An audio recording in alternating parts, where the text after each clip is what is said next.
Good afternoon and welcome to a very special edition of the Sunday Spin. I'm Vinny G. Sunday Spin's brought to you this Sunday and every Sunday by the good people at Grooves Records in San Francisco, USA, and by the fabulous Ostro Brothers at What's Left Record in the 719. As always, I'm joined by my man, G Money. And before we get started tonight, I know we have a very, very special guest, but congratulations on a dope performance on Pondering Mics with our friend Stephanie on Wednesday. You killed it, my brother. It was a pleasure to see you there. Dude, thanks, man. I'm glad that you got a chance to tune in. Hopefully a lot of people got information that they needed, and thanks for mentioning that. I know it means a lot to Steph too, so yeah, shout out to Pondering Mics, and man, what a great experience it was, man. Speaking of great experiences, Vinny, this guy that we got in the house right now, this crazy looking dude with the freaking, he's got the gray too and the beard. We noticed that. He's got the baseball in the back, and he's just representing on all fronts as he always does. Your friend, my friend, but you know what? One of the coolest and nicest guys I've ever met, and most importantly, one of the most humble musicians. This guy kills it, and he's a wonderful friend for so many years to both of us, Vinny. Rob Brewer, what's up, my homie? Dude, what's up, man, guys? Dude, so happy to be here, and good to see both of you guys, man. Thank you, Rob. It's a pleasure to have you here. And one thing Glenn left out, and I want to thank him for it because I know why he did it. Yeah. Legend of the 64. Thank you, Glenn. Yeah, yes, absolutely. Sir. The definition of such, Rob. Thank you for joining us. Yeah. How you feeling tonight? Gotta represent the P-Town, you know? P-Town. Yeah. We love it. We love it. Nice. We're grooving today. Oh, man. We're going to have a great show. I want to thank everyone for tuning in each and every week. What a blessing. All the, wonderful feedback we get from you guys. And I know that a lot of people have been waiting for Rob to come on and do the tell-all rockumentary from the perspective of Rob Brewer. A man. Rob, were you born in Arizona? I was, man. I was born in Phoenix a long time ago. You haven't done it this way. Born in Phoenix, Arizona, with a guitar in his hand. Were you though? Was it a guitar? When did the guitar become in your hands? Where did it start? Right, probably when I was 13. People ask me all the time if my kids play guitar, and I'm like, no. And they're like, why? And I'm like, because if you listen to today's music, none of these kids really have any Guitar Hero influences, when we grew up, they had all these guys out there, for me, Jimmy Page and, Stevie Ray Vaughan even, and, guys that were out in the front of the stage, throwing down, and, you wanted to be like them. You wanted to, at least I did, I was totally inspired. Even, Neil Schon from Journey and, some of the early 80s stuff that I listened to. Yeah. And so that's when I first started, but I didn't really get better at it until I got into more of the metal and the punk stuff, a little bit more involved than some of the, when you first start playing, you're playing Mary Had a Little Lamb on an acoustic with a group. I'm like, nah, I couldn't get into that, but I don't know. I think when I was about 15, 16, I started getting more serious about it. Fabulous. Rob, I love that you brought up a subject that is a common denominator, in my opinion, few musicians of the 6/4. And that is the metal via punk, punk via metal dichotomy that's always run a route straight through 6/4. So I love that you mentioned it. What are your earliest thoughts of the local bands that were playing punk and the local bands that were playing metal? Differences? Who did you like better? Who did you think were better groups at that time in the 6/4? I think that, well, let me just say the first band I ever really met was Glenn's band. When I met Glenn when I was 15 at Poway High. I was a freshman. My parents got transferred here from Phoenix, and I kind of met him and Mike Reed and a couple other guys at the end of my freshman year. And Glenn's like, I got this band called Outrage. And that was one of the first people I ever knew that was actually in a band. So I used to go over, Glenn and I were neighbors, kind of pretty close by, and I'd go over there and I'd see those guys jam, and I was like, this is pretty cool, this whole camaraderie these guys had, and playing music together. And You know, they had a kind of a unique style that was a little bit of a throwback for the time, you know. Yeah. And Glenn was a good drummer, and I was like, all right, these guys are some of the better musicians I've ever met, you know, at this point in my life, you know, being pretty young.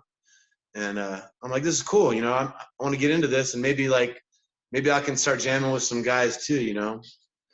But I didn't really know a lot of metal guys. I knew my bass player, the third bass player I had in my band was named John Bell, and the guy was phenomenal, and he was fully into like some of the metal stuff, like Iron Maiden and stuff. So he would play bass with his fingers, and I met him in high school, and when we needed a bass player, I was like, man, I know this guy, he's really good, but he's kind of a metal guy.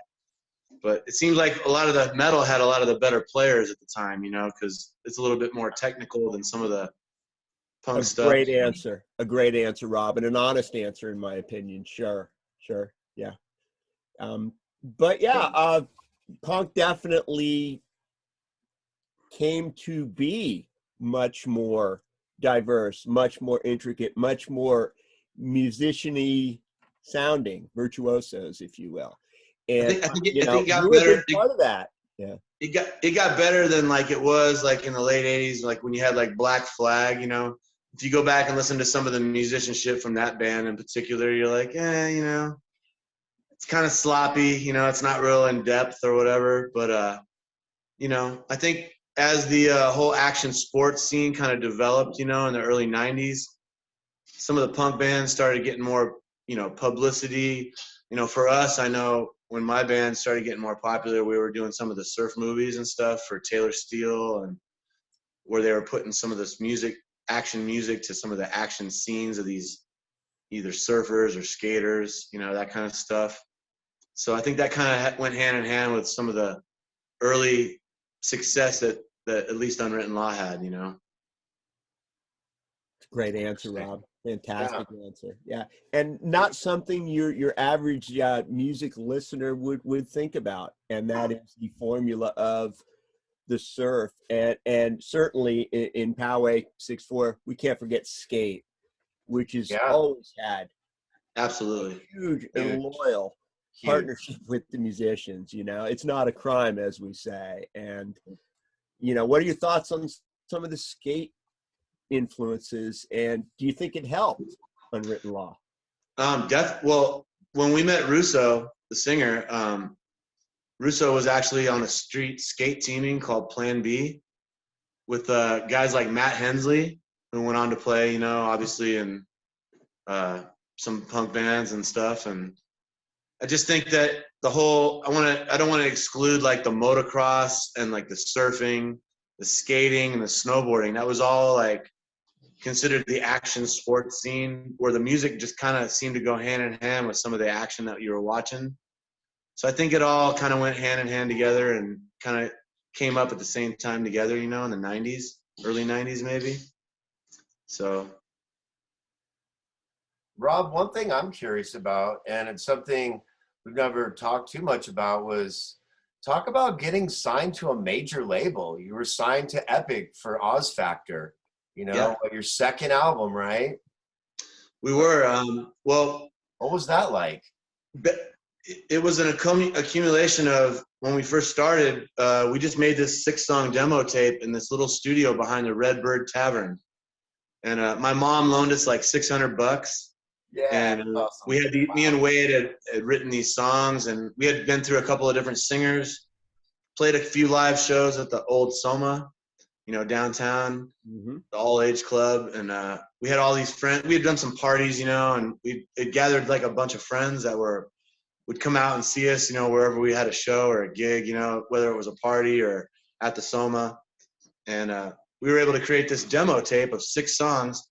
And then we started driving around to like LA, Phoenix, Vegas, and, you know, playing San Diego in this little circuit in like a 77 Chevy van, you know. And we just go out there and play for nothing, you know, but we would start handing out these demo tapes. And then that enabled us to get this guy named Mike Monroe, who lived in San Diego. He had a small little label called Red Eye Records. And he had signed this band called Incubus first. And he put out Incubus's first record. And so we had been paired up with them for some shows, and we got to know those guys early on in their career, you know, and we were all basically playing in front of nobody. You know, we were doing shows at the Spirit Club, which is Brick by Brick now in San Diego. Yeah. But the Spirit was a gnarly place where a bunch of people that just got paroled from prison would hang out. And, you know, I literally watched dudes like skinheads beat people up in there. And like, you'd play in front of like 20, 30 people on a weeknight, you know. And we just kept doing these circuits and like putting out these demo tapes to everybody that wanted to hear it. And that led to us getting this record deal for independent with this guy named Mike Monroe, who had Red Eye Records. And then Mike put out our first CD, which was basically re-recording the 6-song demo plus adding a few other songs. And on the basis of that, we got Bill Silva to sign us as our manager, who was a big concert promoter at the time in San Diego.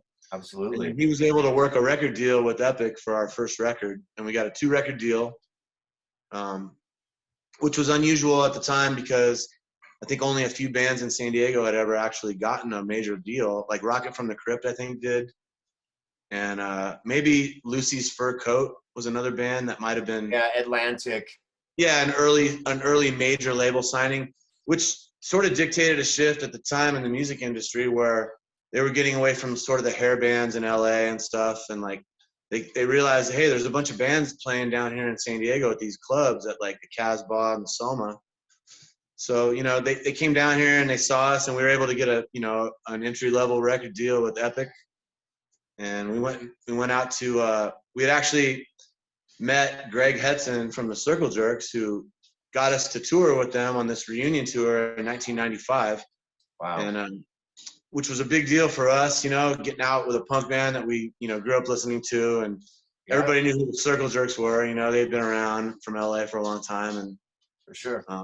Yeah, so we were able to get that record deal, and we went out to Ithaca, New York, and we had Greg Graffin, the Bad Religion singer, produce that that was actually our second record, but our first studio album. So it was Oz Factor. Mm-hmm. So we recorded that in 1995 in Ithaca, New York, where he was teaching at Cornell at the time. And that was a cool experience. And then they basically didn't really put out a single. They made the song called Superman a single for us. Very little fanfare. We made a video. A bunch of friends from Poway went up to LA and shot this video, and that was cool. But yeah, that was basically the entry point for us with our major label stint. And we eventually went on to be on 3 major labels in my career, at least, with them. Right. So yeah, it was cool. Interscope, right? After that. Yep. So on our second record, we wanted to go up to Seattle and work with this guy named Rick Parashar. And the label was like, no, you can't work with him. And Rick was pretty famous from the early 90s from producing like Pearl Jam 10. And that was a big deal. And he was one of the only guys that actually came down to San Diego and wanted to hear our demos and stuff.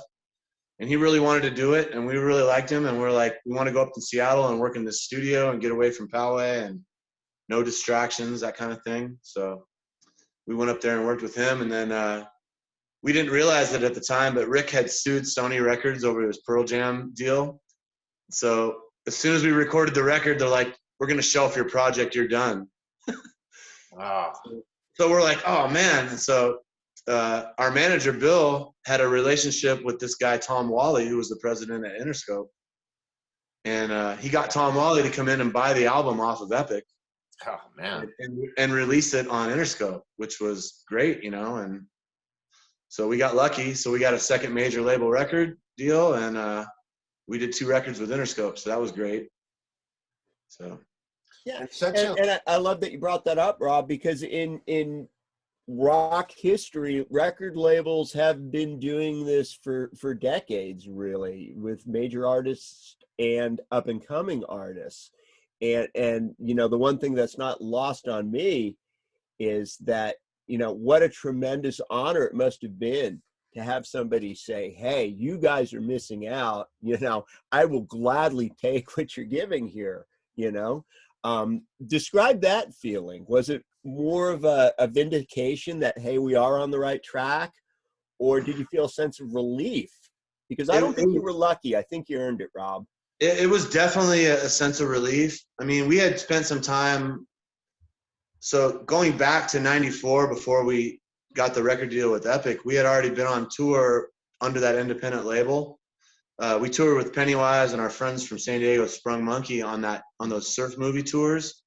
So we had an actual chance to get out just beyond the whole Arizona, LA, San Diego thing that we were doing. And we got to play like in Florida. We went to Hawaii. We went up and down the California coast and played shows. Wow. So people knew a couple of the songs just from those surf movies. So I give a lot of credit to like Taylor and for putting us in those movies. I mean, that's really what got it rolling. But then once we did the Oz Factor record in '95 with Greg Graffin, and we got to do that Circle Jerks tour. That was the first time we got to go out to the Midwest and stuff. So we felt like we were on the right path, but we still felt really lucky that we had Bill Silva in a sense, because without some of the relationships that he had built, like in his career as a promoter and everything, we may not have gotten a second chance with another major label. Like back in the day, like if you failed like with a major label, you almost had like this stigma on you where, oh no, those guys have already had a shot and they didn't make it, and so yeah, or more to the point, holding up those question marks and saying, okay, what happened here? Exactly. And even if it's politics, or there's so many things that can happen along the way that don't make it work the first time, we were really lucky to meet Tom Wally, and he really believed in us, and he really, I don't want to say they went full blown with that third record that we did in Seattle, but that was like, we did get some radio play out of that, which was the first time that had ever happened for us. And I really felt like, we had an opportunity, since he signed us for 2 records, to really try to get a legitimate shot where a label believed in us, and like put us out. So when we did our Elva record, which was our 4th studio album, that's really when things popped, sort of got the radio play. We got on the MTV. Yeah. They started promoting us with like the late shows, like the Lenos and the Lettermans and all that. And so we got some of that exposure that we were really trying to get for the first few years of our career that was eluding us, So. Absolutely. And as Glenn will tell you, yeah, it's his favorite by far. Elva, yeah. I feel like for me as a fan, and again, Rob, I'm a fan of the band, because you're my friend, but I really genuinely love the music. And for me, from Oz Factor to Elva, the leaps that you guys made musically were just monumental as a band, and your sound coalesced, and like your live show, I was, able to see you a few times. You were always like, put me on the, list if you were in Petaluma or San Francisco or whatever. You were always so gracious about that. So we could spend time together, and I could hang out with Trey Cool in your locker, in your dressing room. But brother, more importantly, man, like those albums, they mean a lot to so many people. And I know you know that, but describe that feeling of like just knowing that you're playing shows and like people are just enjoying it, and it's an experience for everyone. Dude, the fact that anybody even took the time to listen to it and appreciated it, it always blew my mind when I would meet these musicians that were like so full of themselves, dude. Like, oh, don't you know who I am? I've done this and this and that. It's like when I got out on the road, I realized at an early age and early on that there were so many great musicians and so many great players everywhere. And just because they didn't always have the same sort of opportunities and everything doesn't mean that they couldn't have had like notoriety. I mean, this is before, like, as you know, there was no social media. Like, we came up like making flyers and a grassroots campaign. I mean, like all bands did, back then, So like it really was just, we just wanted to get out there and play as many shows as we could and work, and the sort of transformation you talked about between Oz Factor and Elva, it took us a long time to be able to sort of let go of the identity that we thought we were of this. We had to play 1 2 1 2 1 2, all this fast punk rock where this high energy, we had to keep that energy level. And there was other ways to create power and energy in music without just the 1 2 1 2s, and we had to be able to accept that as a band. And, people are always constantly talking about, oh, this band sold out. They changed their sound. They did this. I mean, I think every band goes through that that's been around for multiple albums, Yeah. For me, I was just so happy to be doing it and so appreciative that anybody was going to take the time to listen to it or let it affected them positively in their life in any way, you know. And I went on to experience that over and over and over for many years with so many people, like people I didn't even know. Still to this day, like I'll get in conversations with people I don't know, and I've been out of the band for 16 years, and most of our heyday was over 20 years ago. And people like, you guys still want to talk about this? I mean, it's just an honor, you know, for me to have to. It just that it meant anything to anybody at that time, that it still continues to. People still tell me they listen to this and that, you know, and it's just it's an honor for me. You know, it means a lot to me, you know.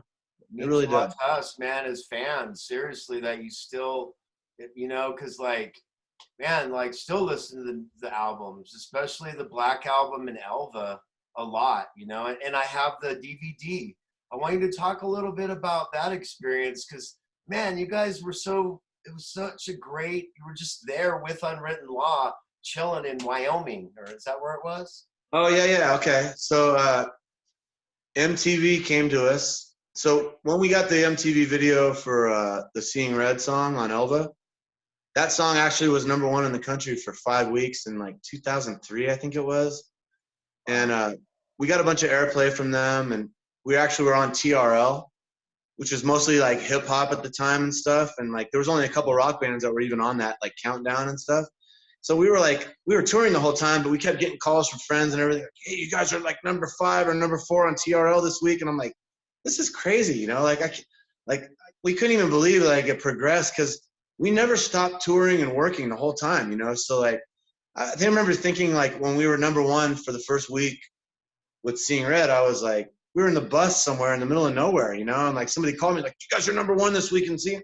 It was surreal, you know? It didn't feel like, we were like, what's happening? You know, like, is this really happening? You know, like, this is crazy, you know, because we had already been driving around the country in vans for years, you know? But MTV called, they had a series that they were filming called Music in High Places. This is where they take bands, and I know the Deftones did one like in Hawaii, and they had a few other bands, and they would take you and stick you out in the middle of nowhere with acoustic guitars, and they'd give you these little packs that you'd wear, and they had like a 16-channel mixer, and you would play these songs and sing acoustically with these little mics, you know, on your shirt, and like these little packs on you, and it would run through this 16-channel mixer, and they'd mix it down, and they made this like series. So ours just happened to be like, they sent us to Yellowstone. So we got to spend like 4 days out in Yellowstone Park. We went to like Wyoming, Montana, and they hooked us up with like different people and different locations to go perform these songs. And it turned out to be such this great experience that we actually made an acoustic record out of the whole thing. Yeah. And it's called Music in High Places, just like the series. And unfortunately, that series was pretty short-lived. A lot of people didn't get a chance to see it. But MasterCard was one of the sponsors, you know? So it was like you know, there was some money behind it. We had a crew of interns and people they sent out there with us. And to this day, that's one of the greatest experiences playing music I ever had. Like sitting in front of like Old Faithful with an acoustic guitar playing songs, you know, and yeah, there's like it's out there. I think it's still on YouTube. You can probably see it if you wanted to watch it, you know? I've got it on DVD if anyone wants to borrow it. Yeah, it's funny. In, Vinny. Wow, we're everything we touch turns to gold today, Vin. Well, yeah, again, legend of the 6'4", right? Absolutely. But I mean, you know, one thing I do want to make really clear to Rob from my vantage point is when you talk about the surprise and the shock and, you know, the enjoyment of it and being such a big moment in your career, it meant a lot to all the people who knew you, my brother.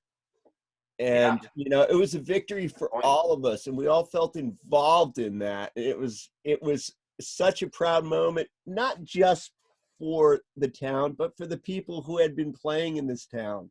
It's like, you know, one of our guys made it. Yeah, I mean, that's awesome, dude. And I can't even tell you how much it meant to us too. And I definitely always thought of that. People still send me pictures and stuff of old Poway parties that we would play and stuff. And like literally, if we weren't doing all that, like, I mean, we just got into this. I mean, me personally, I just wanted to drink some keg beer, meet some girls, just have a good time playing music. I never really thought it was going to lead to anything, you know? And just each step of the way where things seemingly just got more interesting and more interesting. I mean, I don't think anybody in our band ever forgot like where we came from, and you know, we still hang out in Poway. My parents still live there, and you know, I'll always be really grateful for all those kids that used to come out to the Soma and support us when we first started playing in clubs, you know. So yeah, I mean, I feel you, man. It's awesome. Wow, Greno. I mean, right? What a shining example, because you know the humility, like you always say, and the graciousness, and you know what an example. You know, we're so proud of you, Rob. We really are. You know, we don't Honestly, see you as that little kid anymore. dude, no band should ever forget all the people that supported them, which made them, enabled them to play and to progress as musicians. I mean, but unfortunately, I've run into my fair share of musicians that were just, you know, kind of full of themselves, and I never wanted to be that guy. It's not in my nature, honestly. So, I mean, you know, I was just happy to be doing it. To this day, like I said, I'm still surprised that the music still lives on. In a world where there a lot of bands exist with no actual musical instruments in them. I'm glad to have represented the people that actually sat in the garage and practiced that shit for hours. You know what I mean? We're a dying breed, my brother. A dying I know, but it's gonna go full circle, like you were saying. You know, it always does. Yeah. It's awesome, man. Rob, you got this will be quick, and then we'll get to the little next segment. But I got 3. What was it like? You don't have to spend that much time. So working on Coyote Ugly, shaking Jay Leno's hand, and playing the ESPYs. Okay. Coyote Ugly was a trip. We had a house in Hollywood in 1999, and we got a chance to go down the street where they were filming that in this ghetto neighborhood of LA. They had the whole street blocked off, and Okay. we filmed the same scene probably like for 6 hours over and over and over, while this guy who was like the 3rd assistant director screamed at us, like, do it again, you know? But what I learned from that experience is when you watch a movie and there's like a scene with a bunch of people in like a room, like a club or a restaurant or whatever, and the actors are talking, everybody else that's not speaking on that movie at that time, whether there's 300 people in there or 10 people, they're all going, like there's a full deal going on, but it has to be dead silent so that the actor's audio can be recorded while they're acting. So in our Coyote Ugly scene, there was like, they gave us these little earpieces and they played our song in our ear. So we're dancing around like we're jamming, you know, in the background. Yeah. But everybody else in the room is acting like they're talking and watching the band, but it's dead silent. And then the actors themselves are like, she's on the phone, like yelling because they're trying to pretend like it's loud in the room, but it's actually dead silent. And there's 300 people in there going, oh man. Oh, so I never knew that. So every time I ever watch anything now with a scene of a TV show or a movie where there's like a bunch of people in the room, I'm like, everybody's dead quiet except for these people talking. Exactly. So like I never knew that. So that's that. It's like a Tony Russo Zoom meeting, Greno. Oh, Vinny. Vinny's on fire. I love it. I love it. Okay, Rob. Yeah. Jay Leno? Which I saw happen, by the way. I was watching Leno and I saw you shake his hand. I'm like, that's my friend right there. Oh, dude. Jay Leno's awesome, dude. Like, so they sent a car for me and my wife in San Marcos and drove us up to Burbank, right? I like to call it Sperm Bank because I spent so much time up there. It's not the best part of LA, but, you know, whatever. A lot of studios up there, a lot of industry work, you know, so we spent a lot of time up there. So they drove us up there to do the show. And when I got up there, Russo had a bunch of kids at the time, little kids. And I walk into the back dressing room or whatever to get ready to film. They filmed during the day. And Jay Leno's hanging out in the room playing with Scott's kids. Like, the guy was like the most down-to-earth dude I ever met, like, for a guy of his stature at the time. You know, nightly TV and everything. So, I mean, couldn't have been nicer. Hung out literally until about 15 minutes before they filmed. And then they drug him out of there, and he was like in street clothes. And then 10 minutes later, he comes walking out in a suit. So you could tell the guy's been doing that for years, you know? Yeah. That was just a great experience. We actually played his show twice, and it was great. He was really good guy, really nice, you know, down to earth. And what was the third one? Ooh, you were good. I thought you were going to grab it. Playing the ESPYs, and I was like so excited when I saw you guys. You did Up All Night, and it was just I mean, it was so exciting. You guys were so good. Thank you. Energy. They actually jacked the audio up for that. I remember when I saw the replay, I was really bummed out. Are you serious? Wow. Dude, I have a short story about that real quick. Yeah, the first Warped Tour we ever did was 1996. It was the second year of the Warped Tour, and we were on tour. We were the only band in a van except for these guys from LA, this rap band called the Alcoholics from LA, and Lagwagon.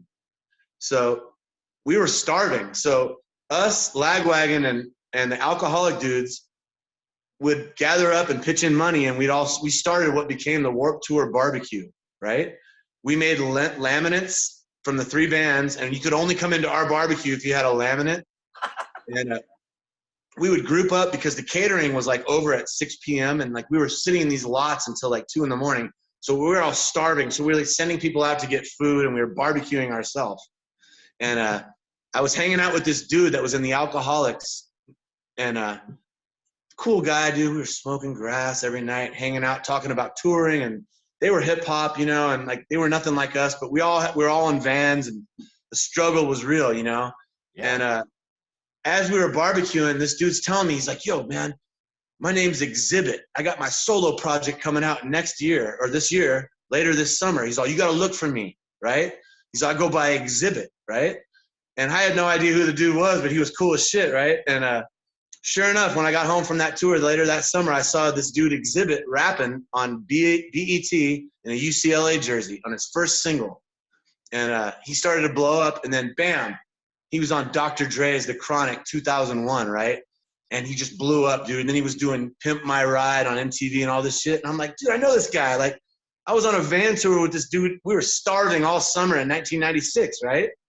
So fast forward years later to the ESPN ESPY Awards. Yeah. We're in LA. There's like all these hot shots there. Our dressing room sandwiched between the Red Hot Chili Peppers and Exhibit, right?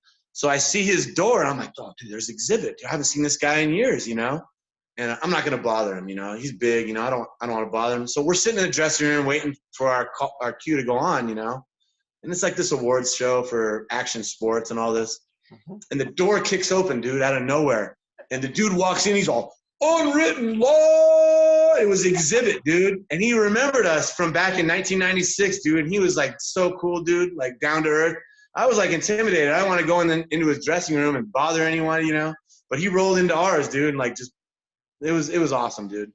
So that's what I mostly remember about that. Great. And then plus I met Carrie Hart used to hang out with us, the BMX or the motorcycle jumper, and he introduced me to Pink. That was his fiance at the time. Wow. So that's what I remember about that, meeting Pink and through Carrie Hart, and of course Exhibit and the Red Hot Chili Peppers being right next door. I was super scared. I couldn't even go in there, Rob, the way you tie these stories together is just amazing. Man, these people are lucky. I hope y'all know. This is exclusive stuff here, man. Rob's like dusting off, the memory bank and open up, walking down memory lane for us, Vinny. Man, what a gift. I'm glad my wife's had to hear all this shit for years, so I'm glad somebody else wants to listen to it. Oh man, good stuff. So Rob, we always like to this is the time where we like to give you a chance to give some shout outs. Loved ones, family, friends, people might be watching. The floor is yours, sir. Sir. Well, I still talk to all my old bandmates. Me and Russo went through a time period where we didn't speak for a while, but we squashed that shit a few years ago, and we're good. And I still talk to all the other guys, and my kids, when they were younger, I used to try to tell them what I used to do, and they didn't really care. But now that they're teenagers, they sort of wear some of my old shirts and some of the swag I kept, Like I have a Journey shirt from 1983 from Frontiers tour that my daughter's been wearing. She's 13, I'm just like, don't tear it, Yeah. So, I don't really have a shout out in particular, but there's so many people that helped us along the way, just, who you are, and thank you. And, glad to be alive, I guess. 51 now, and it's the oldest I've ever been. Oh, Fabulous. still the same Rob, man. Yeah. Still the same Rob. So Rob, I have a couple things from the archive because we listen to a lot of vinyl. And this baby is like this is a 64 relic right here. This may be one of the first 7-inches from a Is that power green? band. Yep, it's green. I knew it. Yeah. Yep, and this is just a 4-piece too.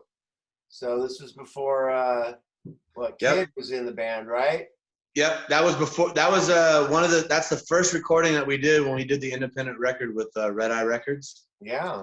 So that's just like Blurred, I think, part 2 or Blurred, and then What About Me maybe is on there. There's a couple punk songs that weren't on the 6-song demo, but like on the 7-inch. That was like a transitionary time until we recorded the Blue Room album. So Kill to Breath. Yeah. Don't forget that. Kill to Breathe. Yeah, that's right. It says Breath on here. Isn't that weird? They like printed that. And was that one written for David? Oh no, Dave Bentley. No, that song was called Tribute. Okay. I didn't actually know David that well. I knew his brother. I went to school with Greg Bentley. Yeah, me too. Yeah. We had Spanish together in like 10th grade. So And I love those guys, man. This one now, Rob. This is funny. So we Sunday Spin. We always pay attention to vinyl and vinyl trends. Now this record right now, this extremely rare. It's a cutout, but like I got it pretty much new. And you know, your first 2 albums aren't even available. Look at this, got the insert too. The first 2 albums aren't available on vinyl at all. And then some company released the Black Album on vinyl in 2019, the 20-year anniversary or something, which, I mean, but anyways, so this is the only vinyl I own by you guys. You want to know something funny, dude? That artwork right there, Yeah. that's on the front. So there was 5 original paintings. They're all 4x4. Okay. It's created by this artist named Mark something, and I cannot remember the guy's name. But Bill Silva paid the guy $5,000 to do 5 original paintings. And when you open the CD, it was like a 5-panel opening. Yeah. You want to see something cool? Check this out. We're on the move right now. Good. Yeah. I'm gonna go into my son's room, and he's not gonna be happy. But check this out. Sunday Spin exclusive, baby. We don't mess around when it comes to rock and roll artifacts. Right. Yeah. Look for us on the Home and Garden TV as we look for Vinny. lifestyles of the rich and famous here. This is my son Noah, right? Hi, Noah. Noah. So, and check this out. Oh, He's got 2 of the original 5 paintings on his wall in his bedroom. woo, yes, he does. Look at that. There's Rock one and roll of them. history. And Right the on the walls. other one's right there. Oh, that's amazing. That is so cool. So I have 2 of the 5 originals. Thank you for the cameo. I got 2 of the 5 originals, and then Russo had one, and Steve Morris has one, and Wade has one. Now I don't know how many of the other ones still exist, but at least 2 of those 5 are still in my house. So kind of cool. Thanks for showing us that. That's like, wow. My son just repainted his walls and did his room. And he's like, "Can I hang the 2 Elva albums pictures?" And I'm like, "Yeah, absolutely." You know. So we own an art gallery also. So I have like art all over my gallery, house. Please tell us about that. Plug it. Well, it's my wife's gallery. It's called Edelman Fine Art. It's down in Little Italy in San Diego, and we've been doing it for 6 years. But like, we have all this shit just piled up in the house, like art that won't fit in the gallery and on my walls. But my son was gracious enough to take those 2 and put them on his wall. So kind of cool, you know, keeping it going in the family. Vinny, so I want Rob to sign my vinyl, but I want just him to sign it. Hey, Glenn, have a bitchin' summer. Love, Rob. Just Like it's right the across, High Yearbook, right? right across both of them. I need that, Rob. Next time we're together, that's gonna happen. yeah, I need to come out and visit you, man. You absolutely do, man. Oh my gosh, you need a little taste of the Colorado life, a little bit of the Rocky Mountain High, baby. And we need to jam. We need to get us 3 in a room and get some rock and roll going. And then plus you can help me with my, you know, recording challenges, which I present on a regular. That's all I do is record. Vinny knows. It's like, man, ad nauseum. Yeah, absolutely. Greno is rock and roll. Absolutely. Greno Rundgren. Right. Rob, before I let you go, there's one thing I do want you to do for us, okay? I do want to go into the archives of the Sunday Spin because we had a very special episode 4 or 5 weeks ago, G, where we talked about Mount Rushmore. And if we were going to pick a Poway 4 spot of faces that we would put on Mount Rushmore, Glenn gave great answers. I had the exact same list, and yeah, I'm good. Are you talking about like? But yeah, you're on Mount. You're Rushmore. on the Mount Rushmore, baby. Oh, sweet, man. What my Fire up better a cigarette. Yeah, you're like Teddy Roosevelt, right? Is he on Mount Rushmore? I don't even know. He's got the schnoz. He's got the Yeah. schnoz. Pick 4. Stop it. Pick 4 people that would be on my I know route. you're a humble man, but yeah, we were on it. Yeah. My Poway Mount Rushmore. Yes. Oh wow, that's a tough. I know it's a tough one. Okay. Does it have to be music, or it can be anybody? Oh. Well, we were thinking the music, but again, you know, if you want to have your own special, it's your moment, Rob. Yeah. It's all about you, Robbie. Guys, you guys are putting me on the spot. Yeah, well, that's the first time you've been at a lull. Are you kidding me? You've been on fire all night. Exactly. Killing it, crushing it. I ask the challenging questions, don't I, G? Dude, he's hitting triples. He's like catching everything down the line. Yeah, he's destroying it, hitting I'm threes. like Geraldo Rivera with better hair. Every sport. Throwing touchdowns. Like, damn. Look at this guy. Well, let it marinate. Yeah. Oh, here he goes. Let me think. I need a drum. Man, I need a drum roll. I wish my. Well, I think for one, I want to put Wade Yeoman. Okay. Yeah. Because when I met Wade, he was 17, and I was 19, and he kept telling me, I got this punk band and we're gonna do these big things, you know. And I was like, yeah, whatever, dude. And Wade believed in the band and me before I think anybody believed in me.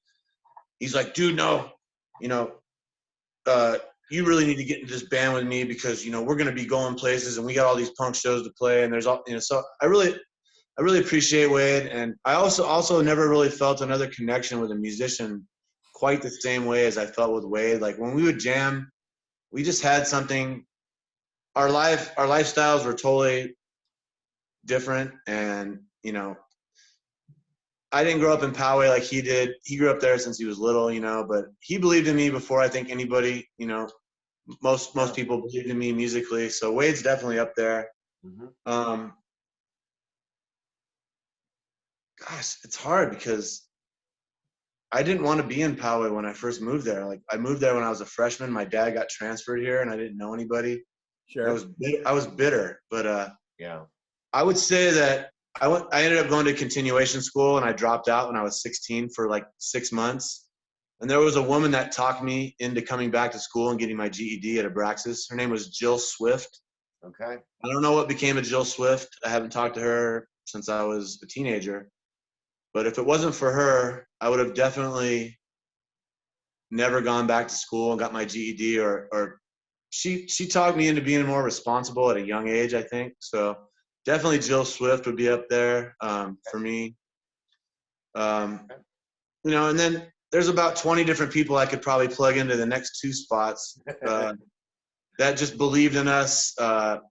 You know, I had a good friend named Roach. We called Roach, whose name was Robert Young. Very well, sir. Yeah. Dude, I grew up with Roach when I was 15. I met him, and unfortunately, Roach committed suicide. He about 6 years ago, and he was one of my best friends. And not a day goes by I don't remember him and think about him all the time. And Roach was so special to me. And when I first went on tour with the Circle Jerks in 1995. We needed a merch guy. We played one show, and the guy that we hired to do merch was up on stage hanging out while we were playing. And I'm like, who's watching the merch, you know? And I called him, and I said, hey, man, I need somebody to come out on the road and who's going to do a good job. And, like, I totally trusted him. And he's like, where are you going to be in 2 days? I said, we're going to be in Salt Lake City. And when I pulled up in the van 2 days later, Roach was sitting on the curb with a backpack.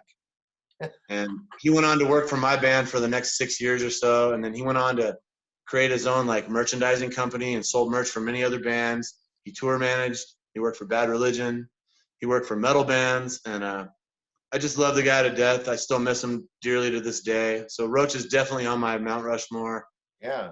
And one of the first people I ever saw play in a band was Glenn. I mean, Glenn got me to jam with him for the first time, where I actually jammed with a live band with him and Rob. And I realized I was so out of my element. I wasn't good. I had to develop my craft after that. And so I'm going to go ahead and throw you up there too, Glenn. I mean, Damn. Outrage, dude. One of the first bands I ever knew, dude. So, I mean. Wow, that's just, I mean, you know, off the top of my head, dude. And then Eddie Lindros, your stepdad, was like tutoring me at algebra. I knew your sister Vicky was really cute when we were younger. And Joyce, your mom, was always really nice to me, you know.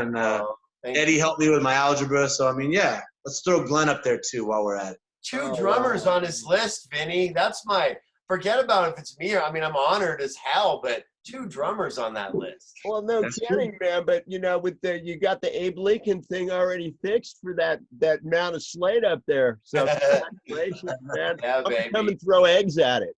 Exactly. Man, what a monumental show, man. I mean, it's like, and I want to say 2 things. Rob, number 1, think about one person that you'd like to have on our show. You don't have to let us know now, but at some point we want to like expand our universe, our horizon. It doesn't have to be like whoever. It could be just someone that you think would be a good fit and have fun on our show. Okay. And then the next thing is, Vinny, and I haven't even talked to you about this, but I had an idea. Rob, we're going to have you back regardless. But what I want to focus on our next time with you is I want to break down the album of Elva and what you did, what guitars, effects, everything. We're going to just go through that album. And we're going to talk about that one record with the one, the only, the incomparable Ears. I mean, Rob Brewer. Cannot wait. Cannot wait. Yeah, Rob, baby. Woo! And thank you so much. Rob, you're the man. And Rob, you're also the dentist on Rudolph the Red-Nosed Reindeer. I can't remember his name. But Rob, when I met him, he had that little swoop. Hermie. Yes, Hermie. That's Rob. And would be so disappointed in you right now, Greno. I know. He didn't want to be an elf. He wanted to be a dentist. That's it. Silver and gold, silver That's and all gold. it is. A dentist. You know, I can't even get my kids to watch that shit, you know? Yukon Cornelius, baby. Yeah. Wow. Man, we're really dating ourselves on this one. But yeah, Vinny, what a treat. It's Sunday an AARP Spin. moment here on the Sunday Spin. Oh my gosh. So yeah, we've got to thank Rob Brewer. I mean, man, we go so far back with Rob, so much fun, so many memories, and we only scratched the surface. So Rob, again, next time, gonna be Elva. So dude, you know, anytime, dust off them memory banks, baby, because that's gonna be a fun one. And we'll fire up a cigarette and we'll talk. No chemicals, though. No chemicals. No chemicals. Oh, man, we're going to bring up whoever Rob Early is, man. That's the link between us. So we got to give a shout out. But, yeah, Vinny, man, what a great show. Next week, Vinny, tell the people what the hell's going on. What is going on next week? Wow. Yeah. Next Sunday. What day is that? Yeah, Sunday, June the 6th, right? 6, baby, 6/6. And I heard a rumor, brother. Lay it on us, man. How's it looking? He's drinking. Okay. Yeah. Do not miss next week's show. Yeah. Rob, if you want to come on back and hang out, we're doing a CD release party. Some ruffians called the Skinny Mulligans. I don't know. It's something to do with Gilligan's Island. But if you want to come on back, hang out. Some of your old friends are going to be there. Rob Abramson and your Chris Mars, your Bob Merle. Remember my dad? I don't know if you remember not my stepdad, but my biological Studley father, Bob Merle. A bunch of other people are going to be on if you're around next Sunday. Yeah, let me know, man. I'm around. Yeah, it's a celebration. Yeah, we've already sent the invite. Look for it. Absolutely. So yes, next Sunday, 4 p.m. right here on the Sunday Spin, powered by Stables Media. We will have our Sunday Spin Skinny Mulligan 66 release party. The list is endless. Check us out on Facebook. Thanks for watching the video. Do not miss next week's show. God bless you. G, last words for us, brother. Just so thrilled to be a part of this show with you guys. It was so much fun listening. Rob, you tell great stories and you gave so much insight, man. And seriously, it's going to mean a lot to the people that care about you. the fans of the band, the fans of Rob Brewer, and the Padre fans. I mean, whoops, Dodgers. Go Phoenix Suns, too. I got to throw a little sports in there. Come on, Phoenix. Let's at least win a couple more, baby. All right? Well, thank you guys. Never a dull moment. Go Thank ahead, you guys Rob. so much. I really appreciate it. Thanks so much, Rob. Yeah, man. And you guys, we'll see you next week. Remember, rock and roll is not an attitude, it's a lifestyle. So go live it every day, and we'll be back next time. Hey, Vinny, like I always say, stay sexy, baby. And yeah, you guys, we'll see you next week. Peace. All right. All All right, let's just stop recording.